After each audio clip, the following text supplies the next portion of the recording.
not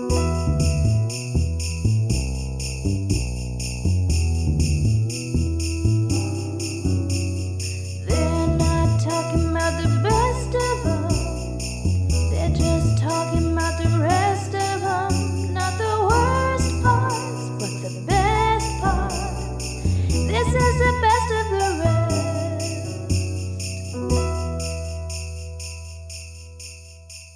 Hello, and mistletoe can be deadly if you eat it. But a kiss can be even deadlier if you mean it. Welcome to Best of the Rest, the show where we take a second look at superhero movies that were poorly received upon release, but only talk about the things we like and what the movie does well. It's sometimes a challenge, but always a good time, and this week, we are talking Batman Returns. My name is Chris Logan, and I am joined, as always, by Andrew Williams, whose comic book knowledge is the gift that keeps on giving. You ready to jump into this one, Andrew? Yeah, I'm ready for Batman Returns, man.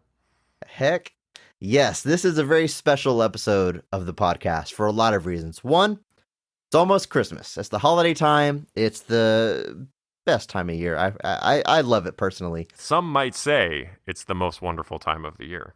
I have heard that before. And quick shout out to Mitch, who does our music for the very special holiday themed intro theme song that you just heard.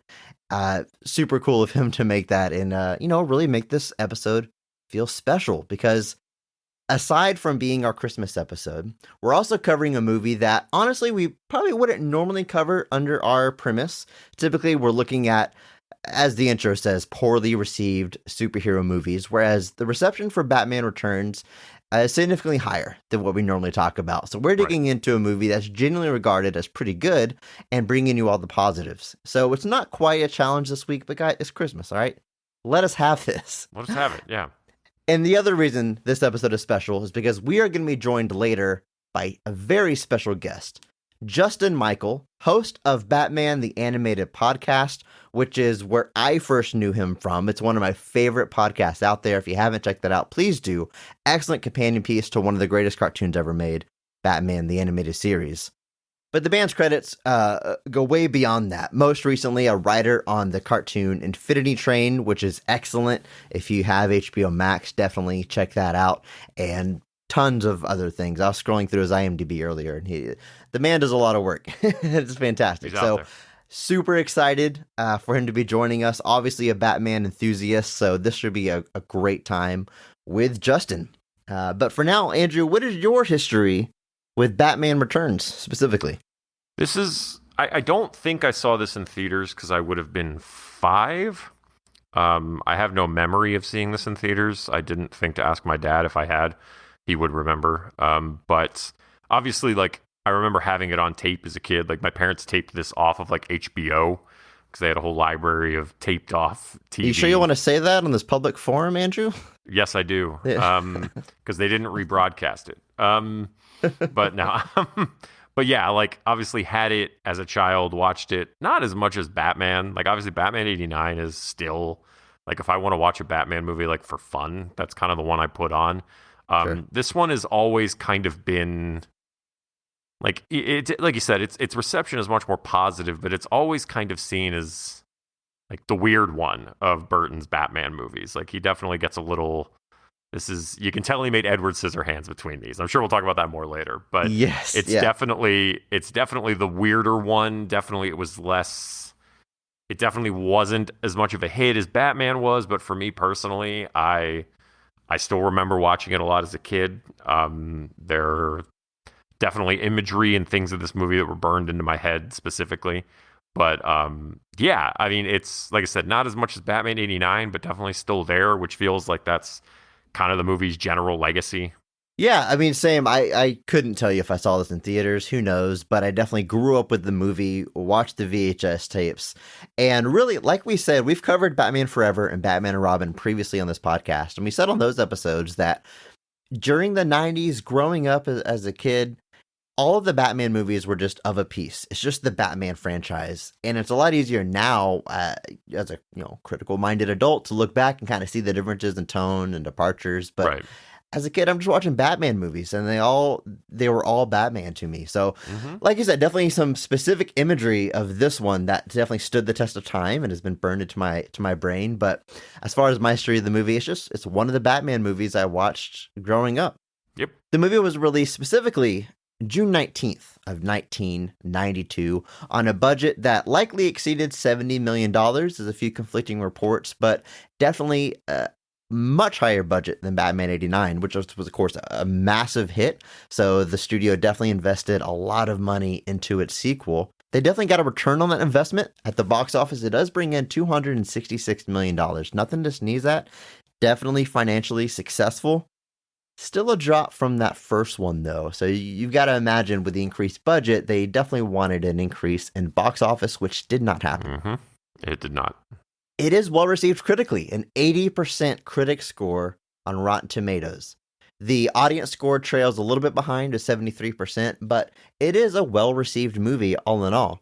What's interesting is when you compare that to Batman 89, that actually has a 71% critic score and an 84% audience score. So it kind of flips. If you're solely looking at these critic reviews, Batman Returns scores higher than Batman 89, but you look at audiences. Very weird. It's the other way around. It is strange. I was kind of surprised to see that. That is odd. I didn't actually look at that. I just was looking at Batman Returns and didn't think to actually look at the previous score for it. But that's crazy to think, because even watching them, because I did watch Batman kind of in preparation for this, I don't know. I didn't see it going that way. Interesting. This movie is written by Daniel Waters. Now, super interesting choice to write Batman. Before this, wrote Heathers in 1989, which is an excellent movie. I really enjoy it. But while Batman 89 was being released, this man was writing Heathers. And then goes on to write Batman Returns. Also a writer on Hudson Hawk, along with your dad's friend, Stephen E. D'Souza. Yes. Was also a writer on one of my dad's favorite movies, The Adventures of Ford Fairlane, which is the Andrew Dice Clay vehicle.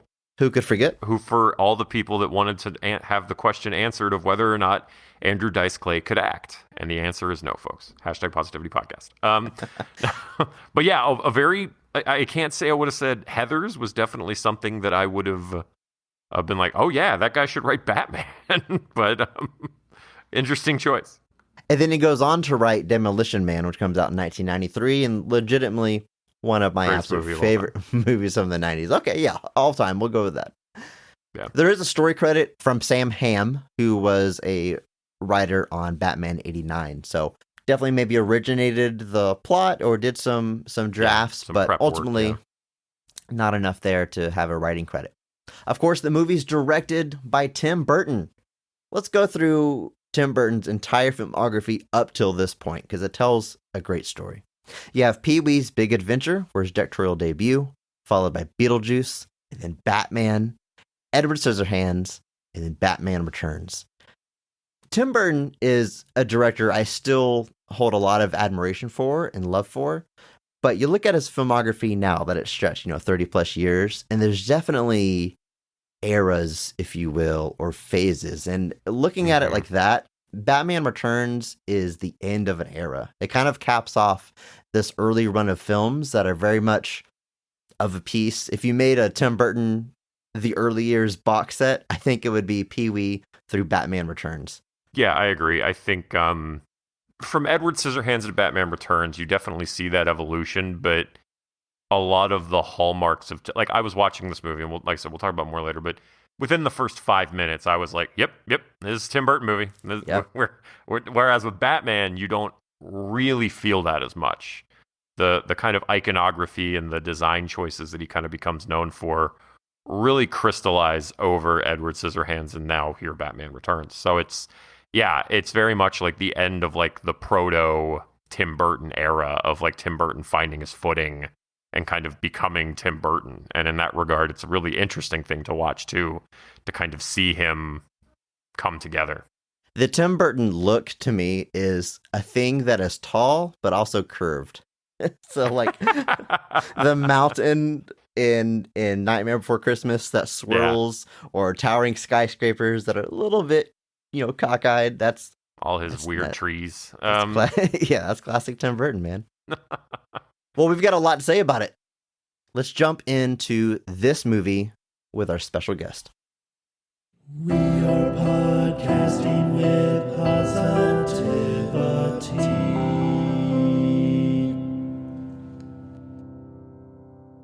Gotham businessman Max Schreck has announced plans for a new power plant in the city, and while many citizens admire his philanthropy, there are those that feel his company may be involved in shady business. When his assistant Selina Kyle gets too curious, Max pushes her out the window of a skyscraper.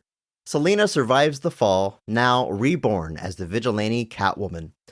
Meanwhile, Oswald Cobblepot emerges from the sewers where he has lived his entire life since being abandoned as an infant. He adopts the moniker Penguin and runs for mayor of Gotham, with a campaign fueled by the sympathy of Gotham citizens.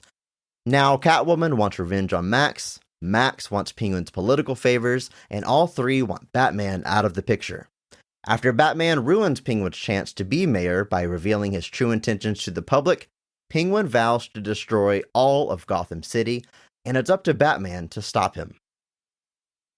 This is a packed movie. It's so dense. I was writing this, and I got like 3/4 of the way through it. I was like, I haven't even mentioned Batman yet. We've got these villains, their own motives, the new guy, Max Schreck, and yeah, I mean, that is definitely, even that's pared down from what we actually get in this movie, but you get the idea. You've probably seen this movie if you're listening to this, but that is Batman Returns. It's a wild one. We're going to get into it, but first, Andrew, we have to acknowledge that there's someone else here in the room with us. What? We have a guest this week, Justin Michael. Welcome to the podcast, sir. Yeah, thanks for having me. I'm pumped to talk about this movie any time. Yeah, something told me that you would, not have a problem talking about Batman. You are host of Batman, the animated podcast, which is, I already talked about it in the intro and how great it is, but I'll do it again. It's a perfect companion piece to Batman, the animated series.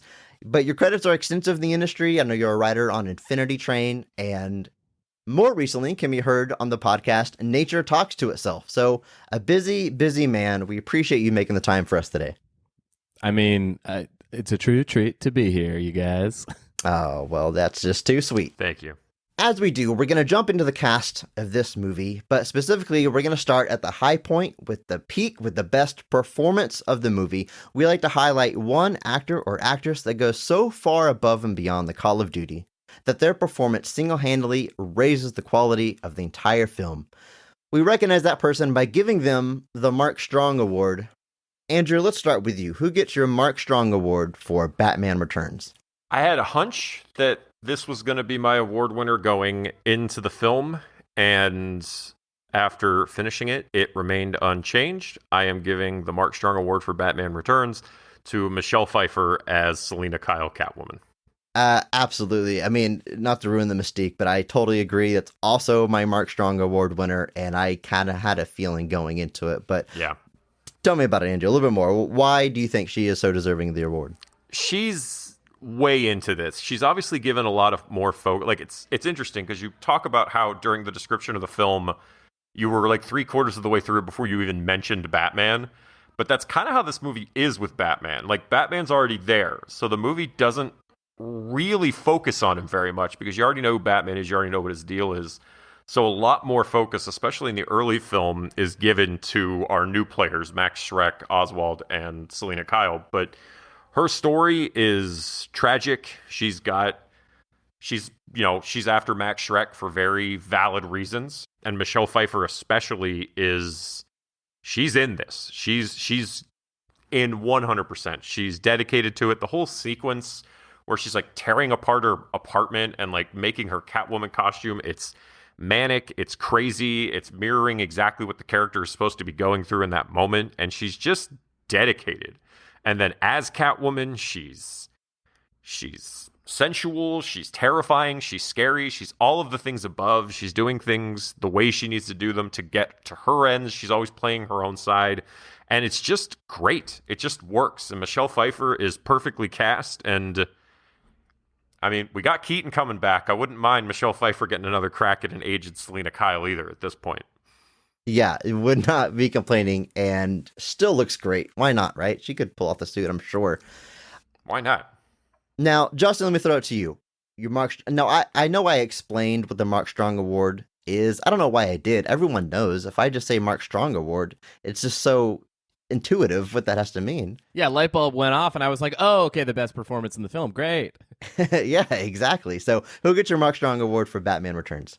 This one's super tough for me because I love this movie so much. Like, I really do. Like, when I was watching it, I was like, okay, I got to watch Batman Returns again. And I was like, this is great. Like, every single time I'm, like, pulled in. I love, when I was a kid especially, I was like, Michelle Pfeiffer, I think, was what I was watching the movie for. I was like, okay, but, like, when does she do her, like, cartwheel and blow things up, you know? Like, sure, yeah. And I learned at some point recently that she did all of her own whip tricks.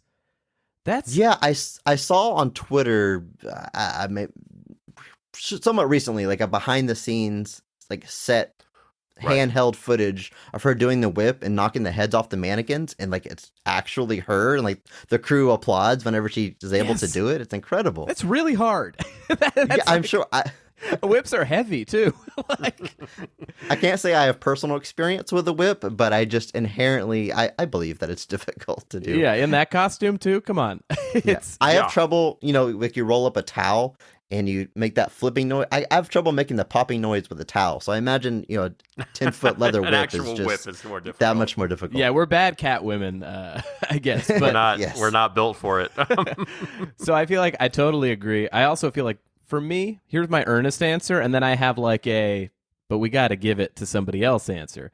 We're going to go through all of them, so yeah, let's do it. Okay, my earnest answer is Danny DeVito as the Penguin. I feel like, in a similar way, like, he's committing 400% to being totally insane, like funny and scary, kind of walking that line, disgusting, maybe one of my favorite movie monsters. Like, I think he really is so good. And I think as a kid I was like, too much of him. And like the older I've gotten, I'm like, cough up that black bile, Danny.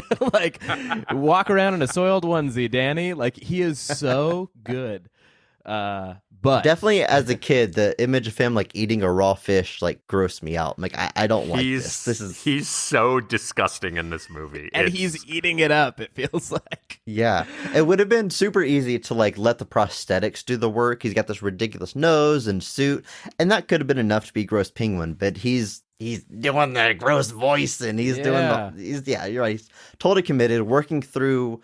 I imagine his like onesie is just filled with like baked potatoes. It looks so lumpy and stuff. Like, so lumpy. Yeah, and they're old baked potatoes. They're old. Oh yeah, they've got the little sprouts coming out of it. Yeah, for sure. Sealed them in the soup before they started shooting. Never let them out. Actually, at the beginning of production, he was much skinnier, but he was chewing so much scenery every day on set that he just kept gaining and gaining weight. Yeah, he didn't swallow it, but for some reason, you absorb a little bit of the caloric intake. It carries it well.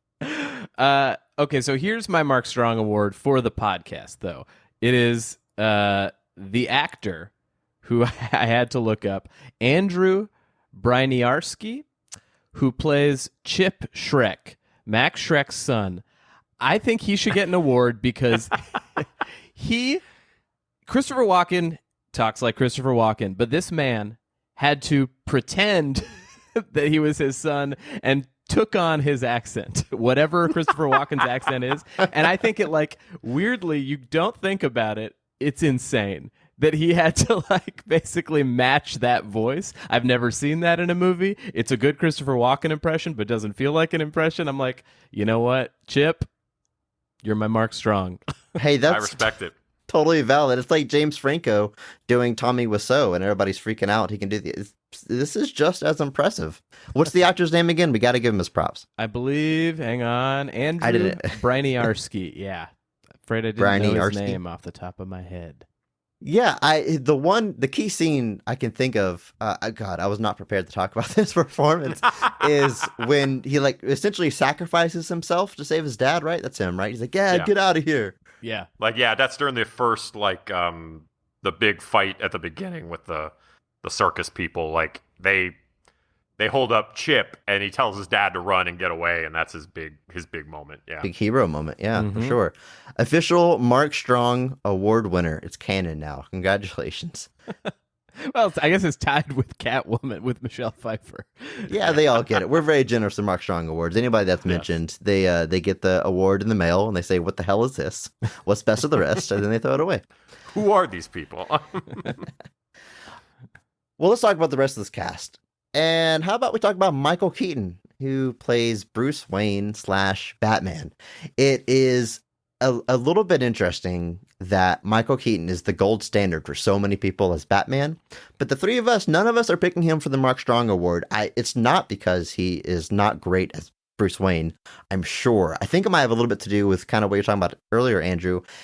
Batman just isn't really front and center in this movie like he was in 89. I know a lot of people, if they were giving Mark Strong awards for 89, a lot would go to Jack Nicholson. I'm sure some people pick Michael Keaton as well, but what do we think about what he's doing in this movie specifically? Let's forget about 89 for a minute.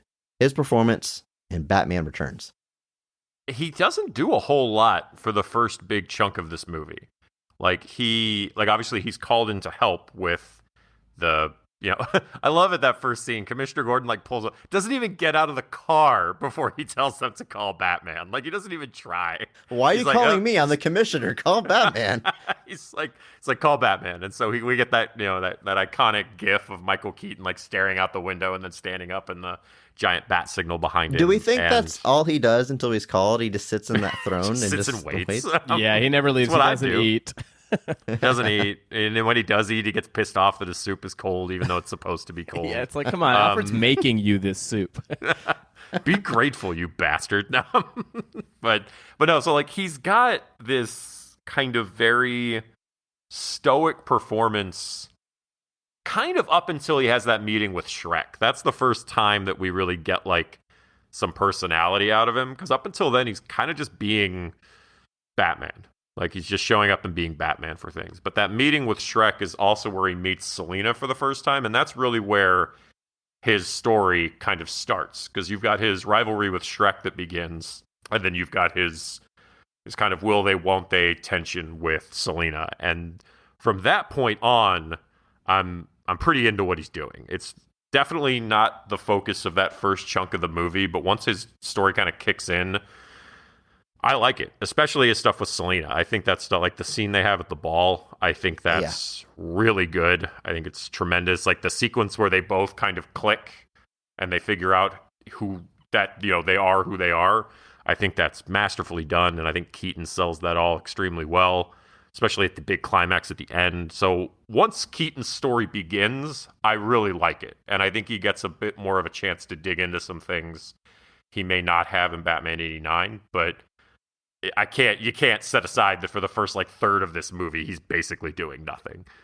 Yeah, agreed. I think he's so good when he's on screen, but yeah, he's not on screen a ton. I mean, I think that it's to the benefit of the villains in these movies. I agree. But it is. I also think what he does really well is he handles the comedy without making it too broad. Because this is a campy. It's a comedy. The timing, the editing is all comedy, and the patter of the way people are talking to each other. It does feel like Adam West Batman of the 80s and 90s. But he with a coat of black paint on top of it. Yeah, truly. That's it. They're okay, now desaturate. But he's committed to the character while he's playing the comedy of the scenes, and I'm you're so good. I'd watch you again. Yes. It's incredible to me because this is Batman, and I'm not saying this is Batman and other interpretations are not, because there's just a lot of ways to interpret the character. But no one can doubt that these Burton movies are Batman, and at the same time, during an action scene, he's telling Selina Kyle to eat floor. High fiver, high fiver. And that doesn't take away from him being Batman. And I feel not to turn into an old man here, but I don't know how long it's going to be before we see this Batman on the big screen again, because November 2022, The Flash hits theaters. Yeah. Okay, that I walked right into that one, but I think you know what I mean. The tone of a Batman movie. I enjoy I love the Nolan movies. It's a different take on Batman and much more serious. Ben Affleck's Batman isn't this campy. Whenever he's in a fight scene, he's drawing blood, not spewing quips. Is that guy dead? I have not seen the Pattinson movie yet. Obviously, it's not out yet, but that looks to be like even darker, and we just keep kind of pushing that direction. And I definitely miss this tone, and Michael Keaton does it so well. It's funny that you say this movie is like a straight up comedy, because when Keaton is cast in '89, the big criticism is like, really, that guy who does comedies playing Batman? Mr. Mom as Batman? Seriously? Yeah. Yeah, but that, you look at it in that light, that makes sense. You have to have somebody that can hit those comedic tones and timing and just gets it. But he's still badass. I mean, he's still awesome. He's still, when it comes to fighting, he's still just as tough as any of them. It's great. And well, I mean, you think the movies that Tim Burton makes, like, Pee-wee to Beetlejuice, to all those things, those are comedies at their heart. They're funny movies. So those are the types of scenes and rhythm that he makes movies with. So even if it's not necessarily what they're intending for Batman, those are the types of movies that Tim Burton makes. So you're always going to lean on that side of things. Yeah, and it's like, this is Burton at the height of Burton having free reign to do whatever. Because I feel like this movie, they basically fired him because they wanted to sell Happy Meal toys. And, they were like, you got to make this less. I mean, to their credit, I'm like, if they're trying to sell a McDonald's toy of a guy who bites somebody's nose off, I kind of get it. It was scary to me as a kid, but I wish that we did have these movies that walked the balance of like that kind of like darkness and comedy. Like, there are a few scenes in the movie where like there's like that fake out moment where people are laughing, like when Selena gets pushed out the window by Shrek, or right before the nose bite. Like, there is this like beat, the horrible thing happens, and I'm like, it's so good, and it's like, it's so funny, but it is like there's blood squirting out of a man's nose. It's they don't shy away from it. So that's what Keaton's performance is, a bite on the nose. Yeah, I think that sums it up extremely well. Let's see, we talked about Danny DeVito. He's great. I just want to stress again how gross Danny DeVito is in this movie. Nasty. Like, he is so gross. I laughed so hard at this though, because Danny DeVito, when he made this movie, was like 49. But he's supposed to be like 34. Like, they have that whole specific flash forward that's 33 years later. And I was like, those sewers apparently age you hard. Oh, yeah. Because Danny DeVito does not look 33 in this movie. No. He's gross. That's good. What about this interpretation of Penguin? Because, I mean, comic book expert Andrew, you can weigh in, but I know a thing or two about Batman too. And typically Penguin is called Penguin because he wears a suit and maybe his nose is pointy or something. As far as I know, this was the first movie to make him a full-on like mutant with flipper hands and an actual penguin, more or less. But, the internet wasn't what it was in 92. I imagine just something like that now, you'd probably have plenty of people flipping out about it being a different take. But do you think that, do we like this decision? I mean, we like the performance, but what does it mean as far as being a departure from the source material? Well, like, Selena's got her departures as well. I mean, she's like the whole 9 lives thing. That's not, I mean, Catwoman's just a jewel thief, really. She's a cat burglar. That's the whole thing. So this movie's obviously leaning more into, I'll call it the fantastic. Like, obviously, even Joker gets his revamped pseudo origin in the original, where now he's a hard gangster that gets betrayed by his crime boss, so they make it more epic than it kind of had been in the past. So, and none of it bothers me. Like, we've talked before, like, there's gonna always be different versions. There's always gonna be different takes, and I don't need things to be one-to-one to the page, because I already have the page. I don't need the movies to be these one-to-one adaptations, because in that case, I feel like, I feel like you're almost restricted. Yeah, you're almost restricted by it. Like, so for here, yeah, we're getting departures, but by and large, I think for the story Burton is telling, I think it's all pretty effective. I will say that, being a wee one when this first came out, it's not like I was 3 or 4 or whatever, and I knew that I was a departure. This was Penguin for me, and it wasn't until years later that I realized how big the departure was. Same with Catwoman.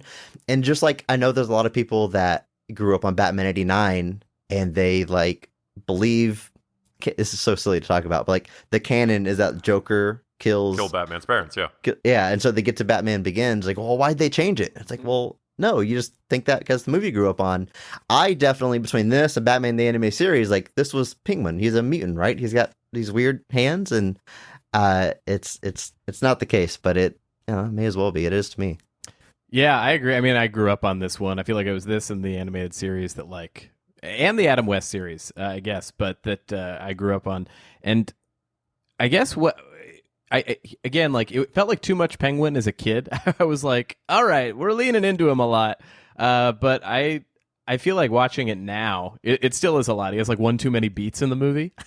But I think what Burton did was like make all of Batman's, rogues like outcasts and misfits like him. And I think the Penguin is honestly like kind of a boring character outside of like the odd, comic where they actually dive into him. But usually he's like kind of a criminal or a gangster or a mob bossy kind of figure who maybe has a fascination with umbrellas and is smart, or like, uses big words, but like, is insecure deep down. But it's like, I think there's like a humanity that they brought to the Penguin in this that I'm like I respect a lot, and like same with like the Catwoman stuff. That kind of like supernatural nature to her is definitely like something I don't think exists in other Catwoman.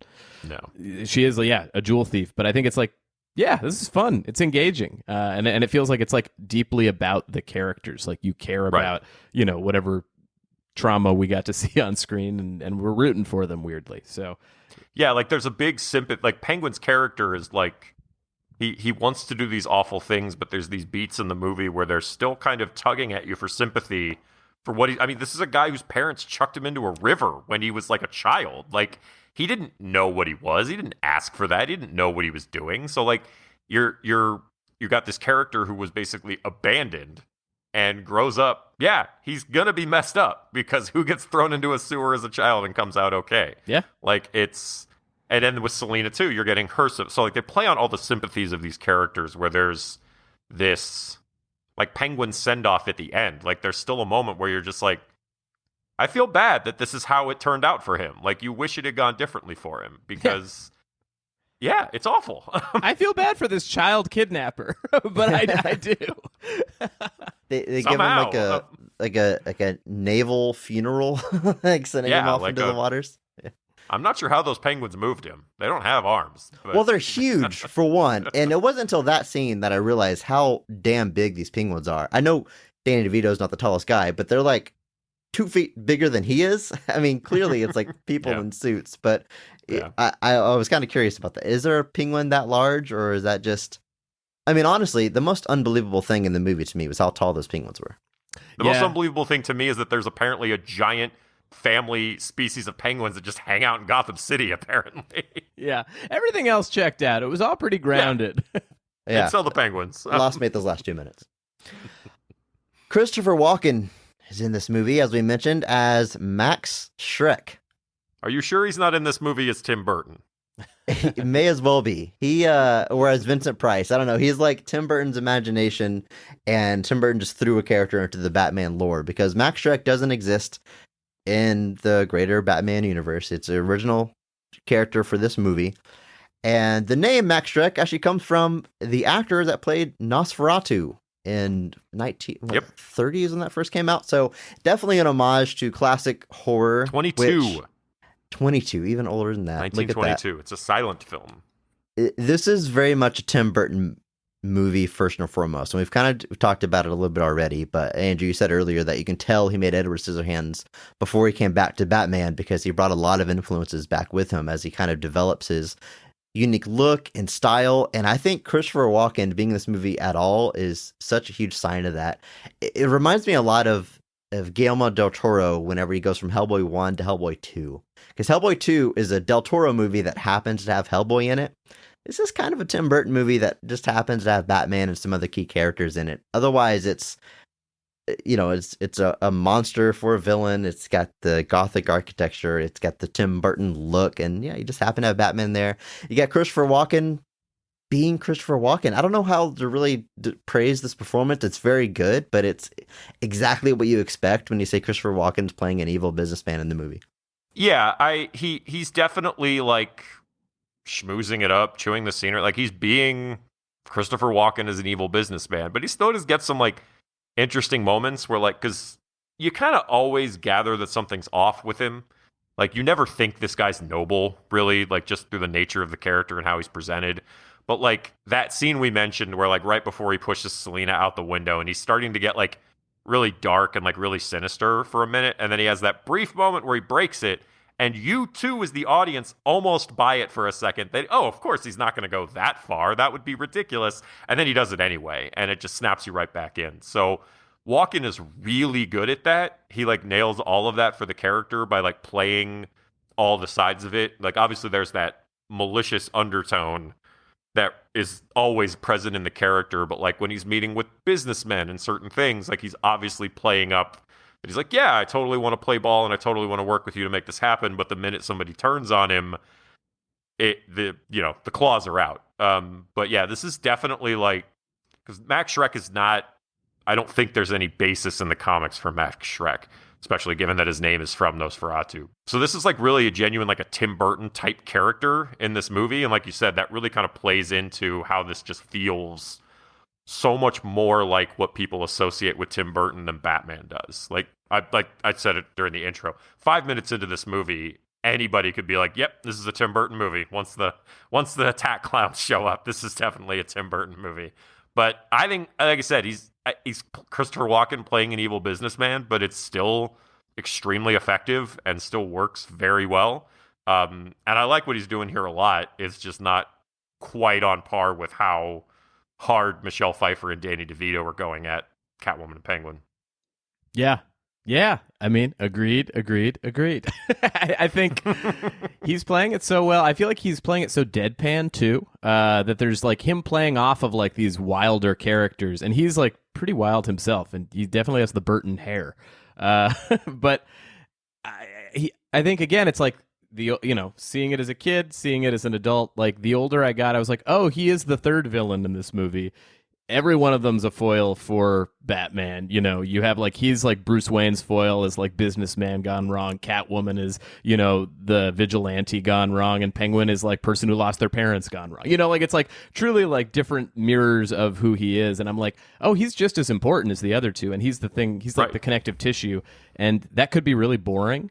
I feel like, you watch like Batman Begins and like the closest you have is like Carmine Falcone or something, or what was it, Carmine? Generic mob boss guy. Yeah. And it's like, he's good, but it's not like I care about the character. But Walken still has screen presence, and like that early stuff with him and the Penguin when he's first kidnapped too, and like he's being blackmailed. I'm like, it's legitimately entertaining to watch. Especially when he like pulls out the like hypno looking umbrella and he's like, that's supposed to scare me. And he's like, yeah, he's like, well, it didn't work. Like, whatever it is, it's like there's some sort of like patter to them that I'm like, I'll watch this for an entire 2 hours if I have to. I think it says a lot about his character in that scene at the end when they make a deal and they shake on it, but he gives him the severed hand of his former partner. And then once he sees he's holding a severed hand, he's totally unfazed. He's like, huh, that was gross, Penguin, but all right. And that says a lot about this businessman who's like done some horrible stuff to not be fazed by, lumpy Penguin handing him a severed hand. He gets one of my favorite lines in the whole movie, which is towards the climax when like we get the big like three-way showdown with Selena, Batman, and Shrek, where Batman rips off his mask and it's Bruce Wayne, and like Shrek does the best line ever where he's like, and Bruce Wayne, why are you dressed up like Batman? Like, I love that notion that it really drives home that the notion of Bruce Wayne being Batman is so ridiculous that when this guy clearly doing Batman things takes off his mask and it's Bruce Wayne, Shrek still doesn't believe Batman is Bruce Wayne. Yes. It's so good. I don't know if I was supposed to just laugh or think that Max is dumb for not getting it, or like you said, it's just such a preposterous idea that's somebody's reaction. But yeah, that was hilarious. I'm not sure how I was supposed to feel about the line, but it was very funny. It feels like a combo. I think it is. It's like it's a joke, but it also is like a world building moment. like you were saying, it's like a load bearing joke. It's like achieving what it needs to tell you about the world while still being funny. He's this movie is a comedy. I am learning as we discuss. I've never looked at it through that lens before, but it's really coming to light. Michael Gough is Alfred Pennyworth. Now, we've talked a lot about how Batman's presence is really scaled down in this movie. So, naturally, we get a lot less go than we did in Batman 89. He's got kind of just a few key scenes in the Batcave, but I think he is excellent literally every single time he's on screen. He gets that paternal relationship, and not in the Michael Caine way where he's giving him like sage advice all the time, but like we said earlier, he's giving him soup. He's taking care of him. He's just that support that's there, and Michael Gough is just the perfect actor to do that. We've gushed a lot about him. We covered Batman Forever and Batman and Robin previously, so we've talked a lot about Michael Gough. We've said his name wrong. We've talked about him extensively, but with his few key scenes here, he really just knocks it out of the park. He's got a little bit of sass here too, and I love sassy Alfred. Like it's I love that there's definitely versions of Alfred where they're just like they're along for the ride. Like they're just there, they assist, they go everywhere. But I always love when Alfred like starts poking fun at like, you know, all the kind of tropes about Batman that are kind of ridiculous. And like, you know, in this one where he starts, you know, he's like, you know, he gives him that soup and he's like, Batman spits it out literally. He's like, it's cold. And he's like, it's vichyssoise. And Bruce just looks at him all incredulously and he's like, it's supposed to be cold. Like I still remember that line. That's one of the lines from this movie that's in my brain forever. And just like other moments where like there's little jabs and punches here. I always love it when Alfred pushes back a little bit and isn't just quite going along with all of it. But it's not, like you said, it's not like Michael Caine's Alfred where everything's a monologue about Burma or something. And but yeah, I love, like I said, not a lot of screen time here, but definitely making the most of what he's got. Yeah, I love him. And so thankful he continued into those other two movies, even because I think him and Gordon being same casting in Forever and Batman and Robin is like, I'm like, well, I'm happy to see these guys again at least. You know, like we said, Michael Gough's story in Batman and Robin is actually kind of underrated. It's some of the best work he gets to do as the character. I know, yeah. And it's like a shame. I don't know how you feel about the movie, that it's like, it doesn't hold up great for me, but I love elements of it. I love it as like a campy kind of. My favorite scene in that movie is the one where like there's Alfred and Clooney. We can go back and listen to our old episode about it for all the other folks. But yeah, that scene between Gordon and Clooney where he's kind of at the end, they just have like a very like heartfelt discussion, and I'm like, this is genuinely great. Like, and definitely Gough is a huge part of that. So yeah. And the jokes, like you're saying, I love a sassy Alfred. I love Ephraim Zimbalist Jr. in the animated series. I'm like, it probably took a cue from this Alfred anyway. But yeah, that moment with the soup also, it's like Batman Bruce is a baby, you know, like it's like essentially like you see this paternal relationship where like he's like, oh, the soup's cold, you know, and it's like, yeah, this was the guy who raised him, and he's gonna act like a kid sometimes to him, and there's something sweet and nuanced about it. I agree. You mentioned Commissioner Gordon, of course, played by Pat Hingle in all four of these movies, and he's never of much consequence to the story. Not a lot of screen time. I mean, a lot of people have reduced screen time in this movie because it's so packed, but I have trouble recalling like any of his scenes other than like he calls Batman in the very beginning. There's the first scene where he's in the cop car and he says, "What are you waiting for? Flash the signal." And I can't remember a single other scene he's in this entire movie. Nah, yeah, he's just there kind of like, hey, Gordon's a character in this universe. Don't forget, you know. It's so interesting that they make Gordon such an unimportant character, because even like the Batman TV series, I mean, Gordon's not like saving the day, but he's prominent, right? And then like in the comics, I mean, this is after Batman Year One, where Frank Miller, that book is just as much about Gordon as it is about Batman. Like, he's a major player, but these movies are always like, yeah, his name's Gordon. Gordon's job in these movies is to call Batman. That's literally his only job. Yep. And you know what? Pat Hingle does a hell of a job. Oh yeah, he does calling Batman. That's it for the main players of this movie. Forgive me for leaving out Max Schreck's son. So good pull, Justin. How could we? Yeah, I just knew you would forget his award-winning performance. I appreciate that. But we also have a couple cameos early in this movie. We have Paul Rubens playing Oswald Cobblepot's father.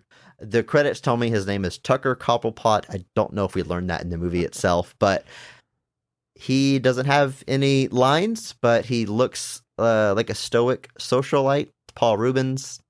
I love it. What is there to say about this performance? I did think it was interesting they asked Burgess Meredith to do this, and he just wasn't too ill of health to appear. Oh. But they did ask the old Penguin to be the new Penguin's father. He just couldn't quite pull it off. That's fun. I never knew that. He legit is just here to kind of look aghast while still trying to maintain his posh celebrity status while he has this monster child that he has no idea what to do with. I mean, he's in this movie, 2 minutes? But he reacts appropriately. I was watching this with a friend of the show, my wife, and she was quick to point out that Paul Rubens reprises this role in Gotham, the TV show. He also plays Penguin's dad in the show. Oh, that's fun. Indeed. Yeah. Maybe I'll watch like when they do things Gotham like that. now that I know about that one detail. It'll pull you through. I saw the first season and I enjoyed it. Once you get your mind around like this is an alternate take, not just like the departures talking about here in Batman Returns. Like it is, all the villains show up whenever Bruce is still like 12 years old. Like it is a different take on the universe. Once you wrap your head around that, I think it's a lot of fun. Cool. And then Oswald's mom is Diane Salinger, who played Simone in Pee-wee's Big Adventure. So these are definitely like, Tim Burton going through his contacts in his Rolodex, I guess, in 92, and calling up, a couple pals that he worked with. What a deep reference. Well, I had to catch myself midway because, stupid millennial, I forget about the time before technology. Also, Doug Jones does appear as one of Penguin's gang members as well. Oh, that's fun. fun. He's the tall one. Literally credited as the tall one. That's so creepy. I mean, there's a horror movie just around that name alone. Yep. Doug Jones has got to be the guy who's appeared in the most comic book movies, right? He's got Ryan Reynolds beat, doesn't he? I mean, he's in so many suits and so many, groups of people fighting. We just people. got done talking about Mystery Men, and he's in Mystery Men. He's everywhere. And he's the Silver Surfer, and he's Abe Sapien, and now he's the Thin Man. He's everywhere. I'm going to have to add that up. Come back next week, folks. Well, let's jump into the movie itself, talk about some of our favorite scenes, and of course, we're going to start with our favorite scene. So, Andrew, kick us off here. When do you think this movie is firing on all cylinders? What is the best scene in Batman Returns? I mentioned this earlier, but there's a lot of scenes I love in this movie, and I'll get to them. But my favorite moment is still Selena Kyle's transformation into Catwoman. Damn it, Andrew. I have to stop letting you go first. You keep taking my picks, but go ahead. I do too. This is the first time I've appeared on the podcast, but yes, me too. Okay. Well, we're all on the same page, but it's like I mentioned it earlier, but so we get that moment where there's that big kind of tension between her and Shrek where she's gone into the classified files or whatever they say, the closed files. I forget what it is. But she sees stuff she's not supposed to see. And there's that big back and forth. And then finally Shrek just straight pushes her out the window.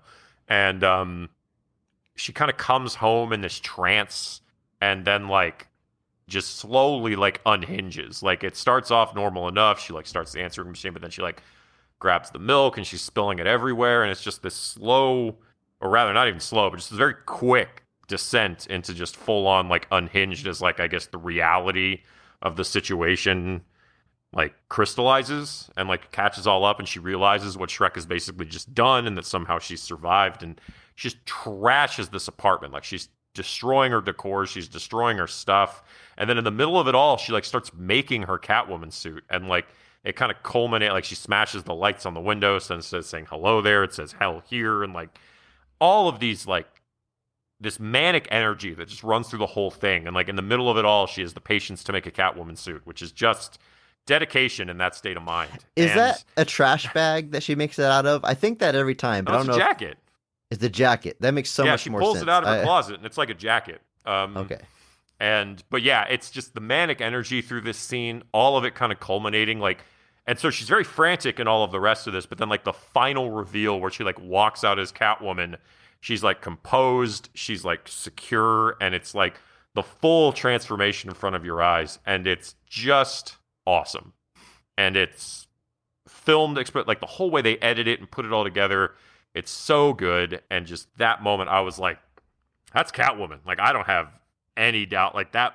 That's like you talk about characters like taking time to like settle into a role. Like, you know, you talk about Chris Evans taking a few movies before you kind of saw him as Captain America, but like Michelle Pfeiffer becomes Catwoman in about 4 minutes of screen time, and it's effective and it works and it's awesome.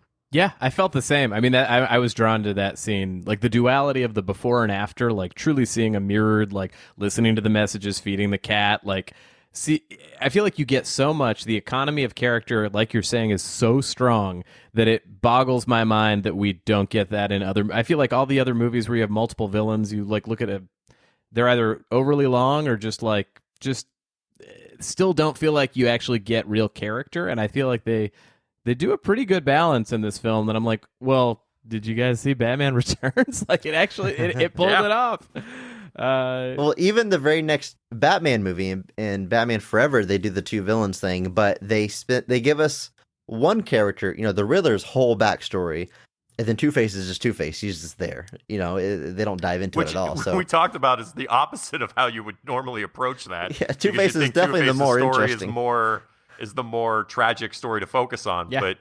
Yeah, you don't even think, like you mentioned, Shrek is the third villain in this movie, and you basically have a movie that successfully juggles and develops three villains. Now, Shrek is already Shrek. He's a perfect guy, though, to do that with. Like, he's already... Can we just call him Shrek the rest of this podcast? Yeah, Shrek. He's hilarious. Yeah, he's already a shady businessman. So, like, you just get the information you need to build him out, and it works. But then you get the stories of the other two, and it's extremely effective at how much it all works. This movie's, like, right at 2 hours. Truly. So it's perfect. It's a really good exercise in like giving everybody the appropriate space they need to still breathe as the character without feeling like you're rushing through it. I feel like the reason people love like Alfred Molina in Spider-Man 2 is it's like the closest I think to like a Burton Batman take on a villain. Like it's like broad but like sincere at the same time. But even in that movie, which I just rewatched, there's so much less Alfred Molina than I remembered. Like he's in it, but I guess they're focusing a lot on Peter's emotional journey and stuff, whereas we get nothing on Batman here. But it's still like you wish that, you know, any of these Marvel movies focused on the villains as much as they do here. And they try sometimes, but it's too much of a machine, I think, at this point. Yeah, I think so. So I agree with you, Andrew. This is my favorite scene of the movie. And I love that, you know, Justin, you mentioned it, like they set this up earlier in the movie with Selena Kyle coming home before the accident, and she's going through the motions. Hi, honey. Oh, I forgot. I'm not married. And it's great that we get to see Michelle Pfeiffer play two distinct characters, Selena Kyle and Catwoman. Even Batman. In this movie, Michael Keaton doesn't really get a chance to play two characters that much. I mean, I guess he's Batman, he's stoic and he's fighting, and then you've got a few scenes as Bruce Wayne kind of at the ball, but he's always kind of hinting that he is Batman. I mean, his identity comes out to Selena Kyle, so it's always kind of a piece, whereas this is like two completely separate characters that she's playing, and she does a great job at both of them. I think it's a little funny that as Selena Kyle, the character is supposed to be like sad and single and can't find someone, but you can't make Michelle Pfeiffer not look insanely attractive. They try with like a messy bun, but it's like, come on. But I love seeing that scene the second time where she's Catwoman and she's like she's almost literally a zombie. I don't know what to call it, but she's kind of just in a daze, she's saying the lines, going through the motions. Honey, I'm home. I forgot I'm not married. Drinking the milk. Talk about things that weirded me out as a kid. The way she like pours that carton and it's just like running down her mouth. The transformation is so good. And the last shot of her silhouette through the window, it's just a silhouette, but it's immediately identifiable. Like that is Catwoman. And instantly, like you said, she is Catwoman. This character's been reprised a few times, but as far as, you know, character synonymous with the superhero, this is like Robert Downey Jr. as Iron Man, Hugh Jackman as Wolverine, Michelle Pfeiffer as Catwoman. I don't think it's been topped. It's hard to imagine it ever will. So we're in agreement, Andrew. Best scene in the movie. What disrespect to Halle Berry. We will give her respect on a future episode, I promise. We will get there. Justin, what do you have picked as your favorite scene of the movie? I mean, that truly was equally my favorite scene. But So all in agreement. yeah, Fantastic. I mean, look, I love anything with the big rubber duck, though. I don't know if that's a scene, but it is a beautiful prop and set piece. Like when it comes, bursts through at the end to traveling down the sewers. I love it so much. It's got just as many gadgets like the Batmobile. It's got like the lift that comes out the bottom so it can raise it. There's a lot of tricks. Yes. No idea how he got it or what engineers he has, but it is definitely truly iconic. I don't know why the Penguin's obsessed with rubber ducks. It's just the bird theme, I guess. Yeah, but I guess umbrellas too.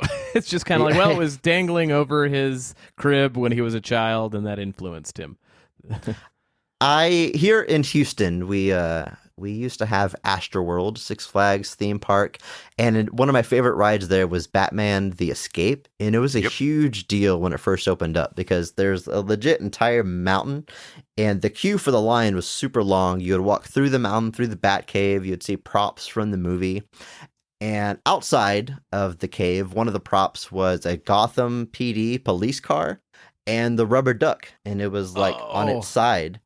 And in the later years of the park, where attendance wasn't too great towards the end, you no longer walked through the mountain.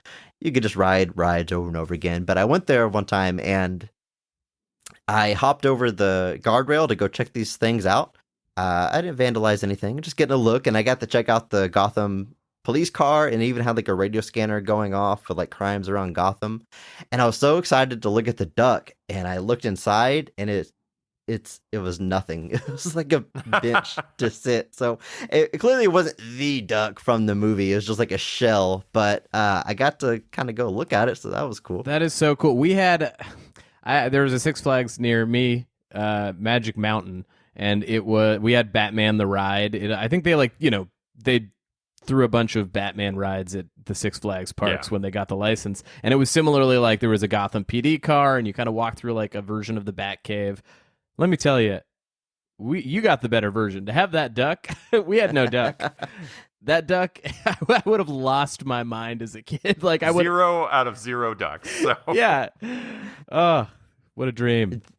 Did you have the Batmobile? We had a Batmobile as well. You could go and check out. They did have a Batmobile, and they did have like a little Gotham City area that was like kind of themed. It felt like Burton Gotham City. But it was mostly like carnival style rides. And then there was like this one hanging coaster that was 45 seconds long, but you waited in line for 2 hours or something. 2 hours, yeah. Yeah. Classic theme park stuff. Yeah. There was a big part of Batman the Escape is they had like a Gotham cold storage thing that was supposed to be like a penguin thing too, wasn't it? I feel like my memory serves That's right. awesome. There's a Cool. Mr. Freeze in Dallas that I remember in the cold area because it was based on, Mr. Freeze. I don't know if Yeah. Unfortunately, Astroworld was demolished 20 years ago, so we'll never find out for sure. who knows. We've talked about Batmobiles previously in this podcast, but this Batmobile is number one in all of our hearts. I gotta imagine we all agree this is the Batmobile, yeah? It still is. It's It's the appearance of the Batmobile was literally the entire stinger in that Flash trailer they released. I thought that was hilarious that in a Flash movie teaser, the ending is still teasing this Batmobile because it's so iconic. And I forgot that he's actually fixing it at the end of this because, like, my brain as a child was like, oh yeah, he did the thing where he like launched the sides of the Batmobile away, and then The in next original movie, he just- Batpod. Yeah, like and my brain was like, oh, so that one's blown up in Forever. That's just his new Batmobile.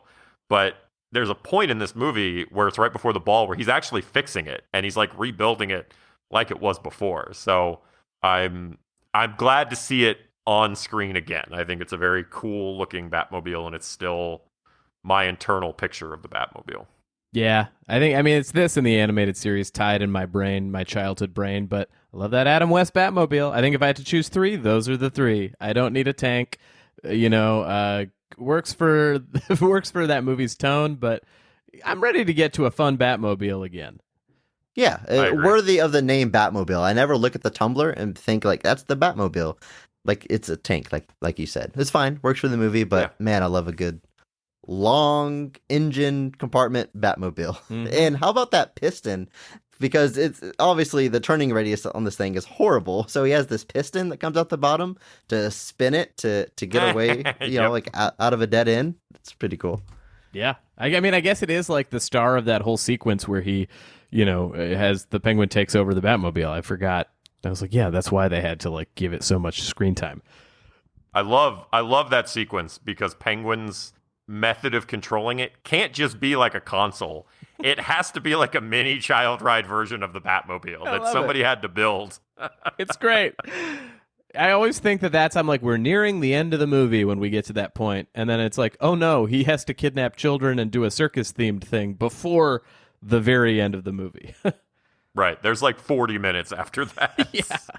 You mentioned, Andrew, like really early on in this movie, it's so obvious that it's Tim Burton. I mean, you could say from like the first shot, I mean, you've got Cobblepot Manor and you see Paul Rubens' silhouette in the window, and the window is like 30 feet tall. I mean, it is just, it just goes on and on. This, you know, very, of course, gothic Tim Burton looking building.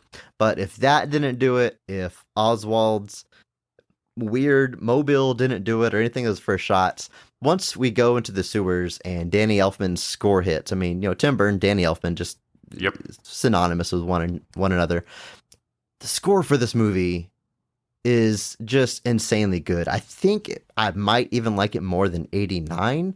Of course, it's got all the, you know, the classic Batman theme and all the good stuff from 89, but it's also got that wintry holiday little feel to it that just takes it to the next level, along with all the snowy imagery in this movie. It is just fantastic. When that score hits, you're like, yeah, I'm watching a Tim Burton movie. I feel like what you can tell that Tim Burton made Edward Scissorhands before this, but you can also kind of tell that Danny Elfman scored Edward Scissorhands before this, because like if you listen to those three scores back to back, it really is like an evolution. And like here is definitely like Danny Elfman like approaching the peak of his powers, where like he finally had it all lined out. And like you said, you get all the Batman stuff, but the new stuff he's bringing to the table all adds to it. And it's great. Like genuinely, honestly, I went and looked to see if I could buy it on vinyl anywhere, and it was sold out everywhere. And I was sad. It's so good. Yeah, it really is an evolution, because you do have that twinkly winter kind of Edward Scissorhands snowy vibe, kind of like the choral. I don't know. There's like a choir. You know, it's so good. Man, I hope that with the reintroduction of Michael Keaton into whatever DC extended universe they have now, that at least we get another big screen use of this theme song. You know, like the way they sort of brought back like the 60s Spider-Man stuff for the new Marvel takes on Spider-Man sometimes. There's this brief tease of it in the theatrical Justice League, because Danny Elfman scored that. Oh. And like when there's a sequence where they're talking to Commissioner Gordon, and Batman like descends down to the king, and like in that moment there's this like 7-second tease where Elfman puts it out there, because he's like, I'm not going to not use my Batman theme when I'm scoring Justice League, but like he doesn't use any more of it. Like the rest of Batman stuff doesn't use it, but there's that one brief snippet where I'm like, don't do this to me, Danny Elfman. Don't tease me if you're not going to do it. And so I'm hoping the Flash gives us like a full use of it again, because otherwise, why are we even here? I know, it's the shot in the nostalgia vein that you want. You know, it's like, well, if we're going to just rehash everything, at least give it to us. You know, like go all the way with nine. it. Yeah. It's easy to look back on Danny Elfman and Tim Burton. They are still out there today, still making movies, and both of their work, I mean, look, we're a hashtag positivity podcast. I'm not going to go too hard on it, but it's not what it once was. At the very least, it's a little bit more uneven, I think is the nicest way I can put it.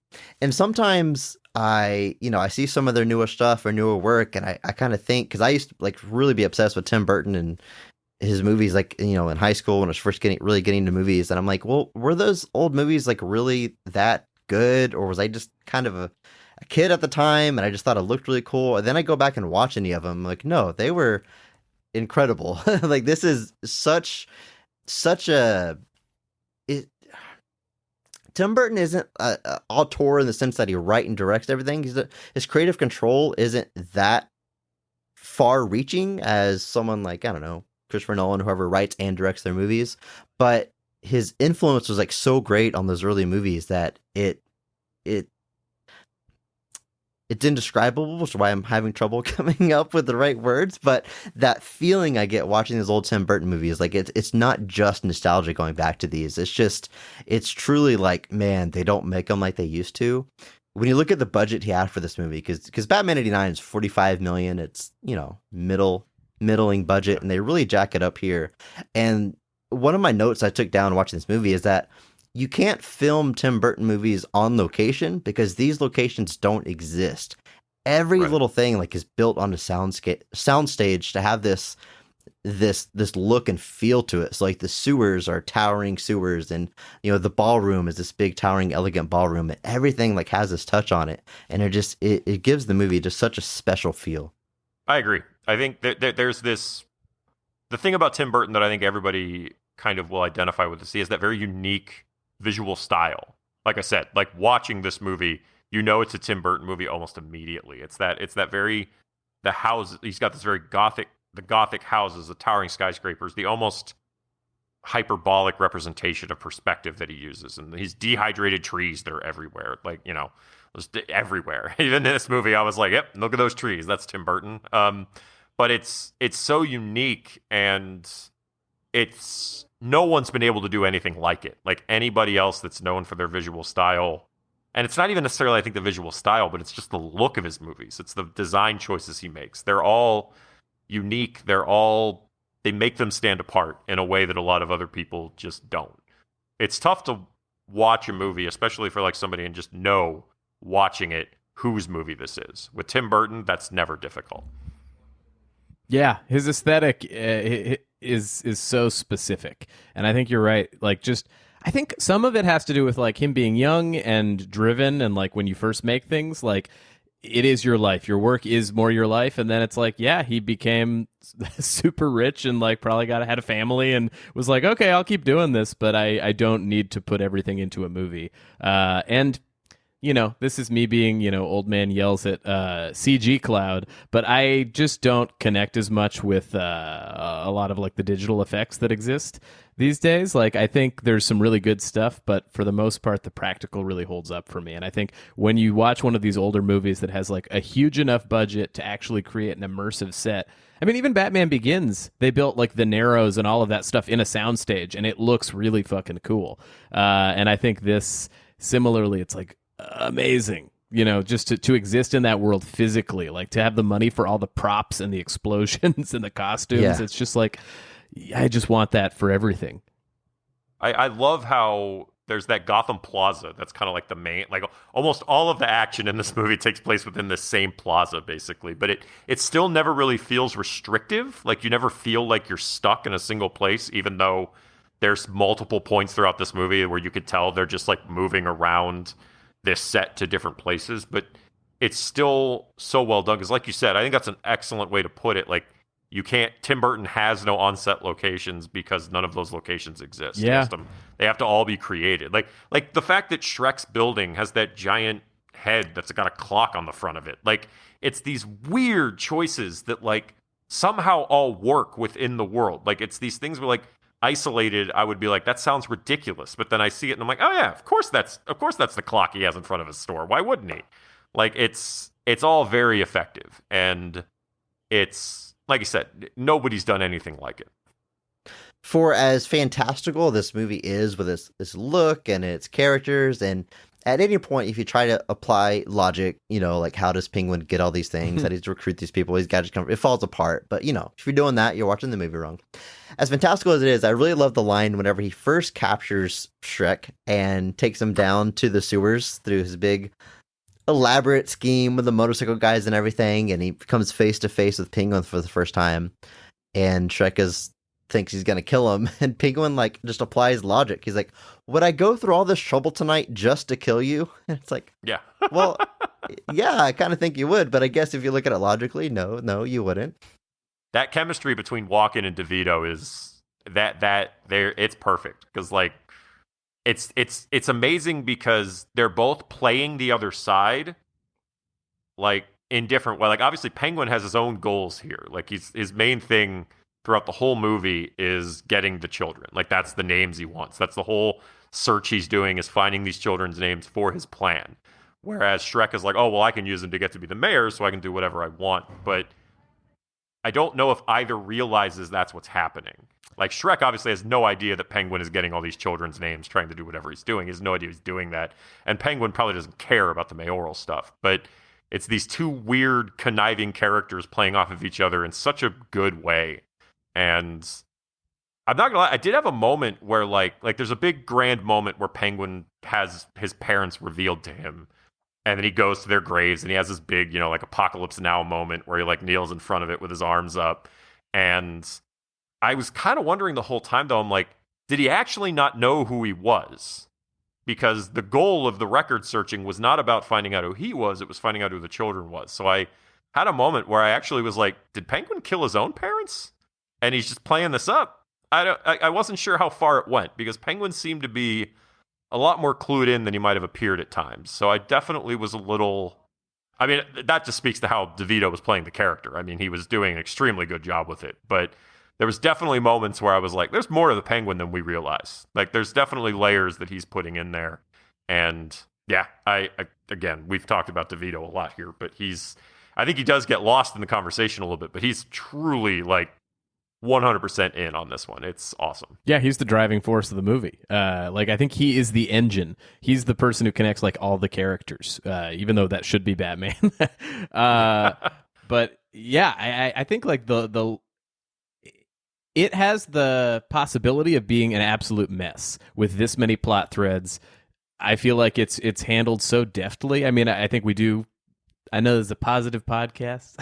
It leans a little like, I think we have one too many Penguin beats at the end, but overall they still juggle a bunch of stuff, keep it clear, keep it fun, and it does feel like there's a little bit of nuance, like two monsters manipulating each other. Like Shrek is like the internal monster, DeVito's the external monster, and they both think they're getting one over on each other, and it's like so satisfying to watch.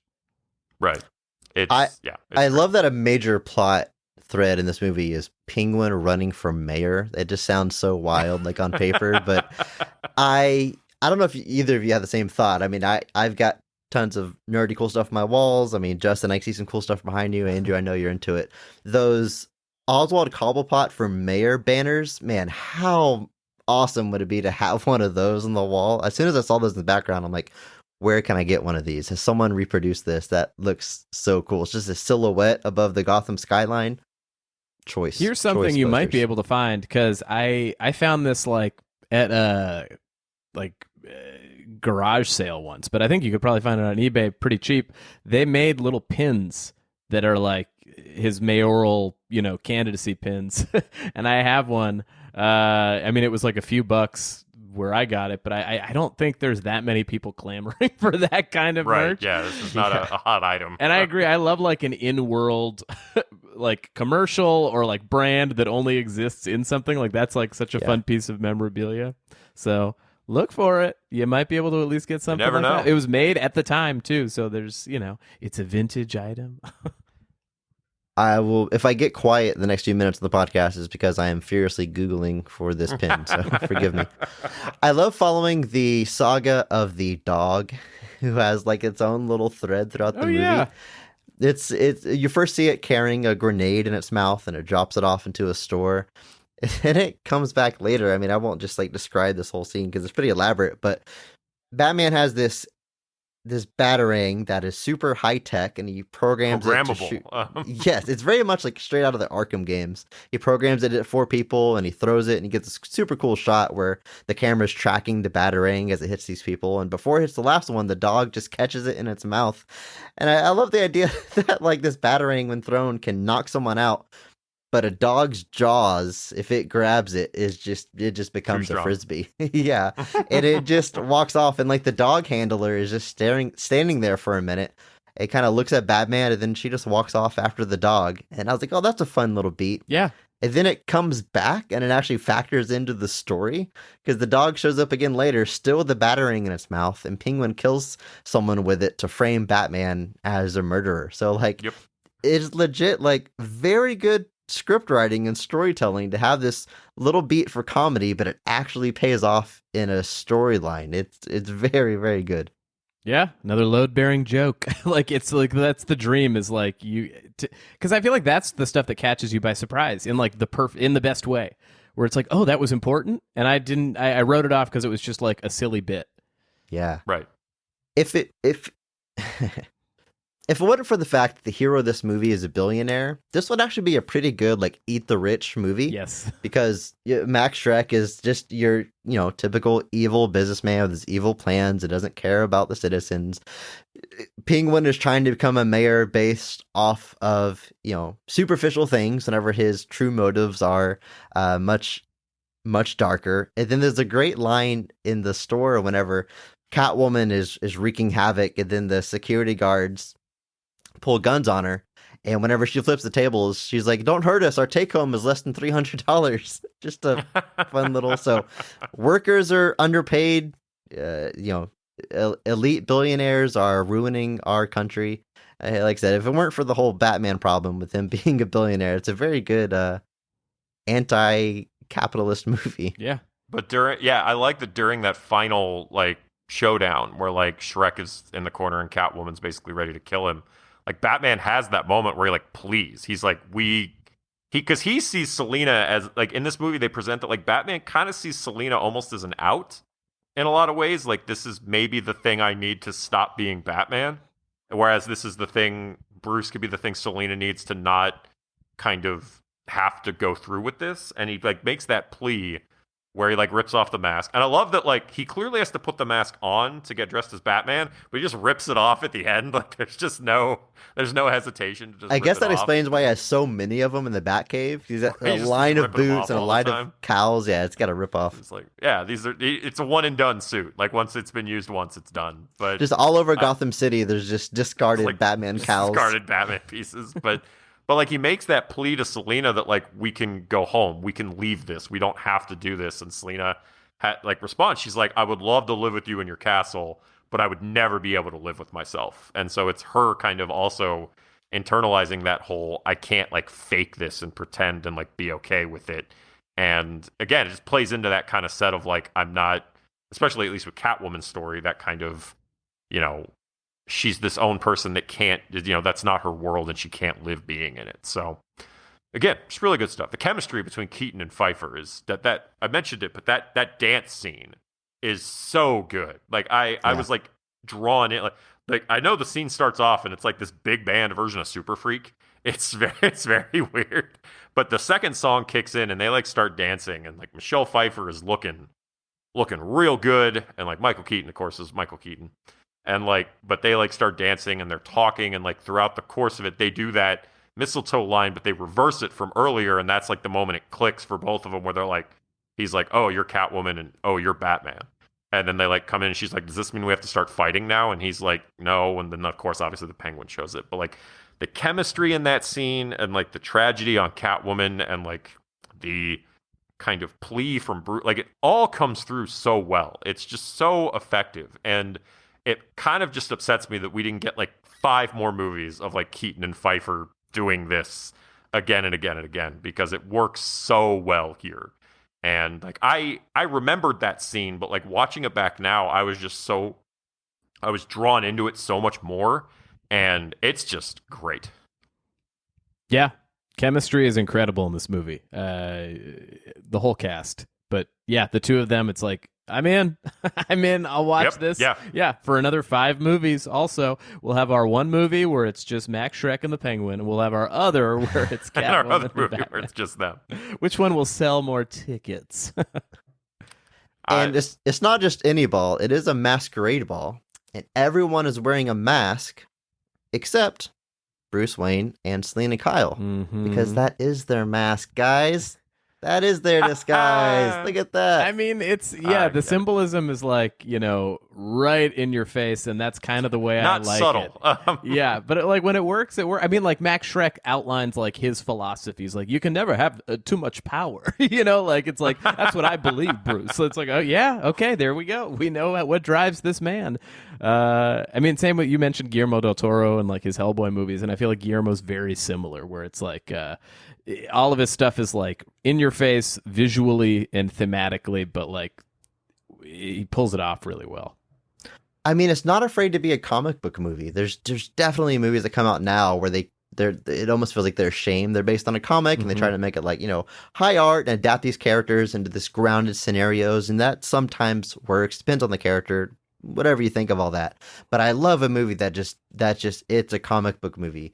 The bad guys have goons that dress like them. Don't ask why. The gadgets are whatever they need at the time, and it's fun. Like, that's not the point of the movie. The point of the movie is just to be fun. So don't need to worry about hiding these messages. Like, put it out there up front and go along for the ride. It's great.